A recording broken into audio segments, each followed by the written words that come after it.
सिंहासन बत्तीसी की पांचवी गुड़िया के द्वारा कहानी सुनाए जाने और कहानी सुनाने के बाद उसके गंधर्व लोक चले जाने के अगले दिन सिंहासन बत्तीसी की छठी गुड़िया ने राजा भोज से कहा कि हे राजा भोज, आप चाहे कितने भी महान हैं, लेकिन महानता में आप राजा विक्रमादित्य की बराबरी कभी नहीं कर सकते और इसीलिए आप इस सिंहासन बत्तीसी में भी बैठने के योग्य नहीं हो सकते।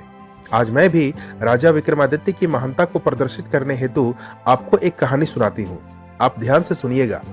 छठी गुड़िया ने कहानी आरंभ की। एक बार विक्रमादित्य अपने मित्र श्वेतपुर राज चंद्रपति के निमंत्रण पर श्वेतपुर राज्य में गए।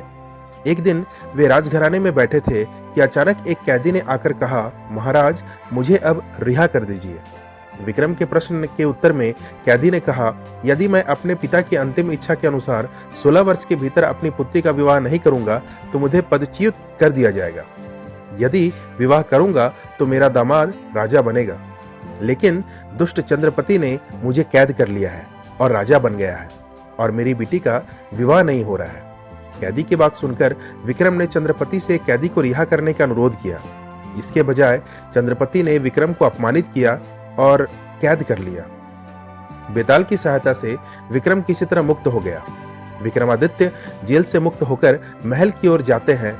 रास्ते में उनकी मुलाकात कैदी की बेटी से होती है। परिचय होने पर विक्रम ने कैदी की बेटी से विवाह किया और चंद्रपति के महल में उपस्थित हुए। जब विक्रमादित्य बंदी पुत्री से विवाह करके महल में आए तो चंद्रपति डर गया। विक्रम ने कहा, डरो मत, तुम राज करो। मैं अपने सास ससुर और पत्नी को लेकर अपने साथ जा रहा हूँ। इसके साथ ही वह सबको लेकर अपनी राजधानी लौट आया। इसके बाद गुड़िया ने कहा, हे राजा भोज, आपको ऐसे परोपकारी राजा की गद्दी पर बैठने का कोई अधिकार नहीं है।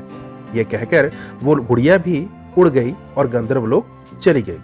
तो दोस्तों, अगर सिंहासन बत्तीसी की छठी गुड़िया की कहानी आपको पसंद आई हो तो वीडियो को लाइक करना और चैनल को सब्सक्राइब करना बिल्कुल ना भूलें। बहुत ही जल्द मैं सिंहासन बत्तीसी की अगली गुड़िया की कहानी आपके लिए लेकर आऊंगा। तब तक के लिए धन्यवाद।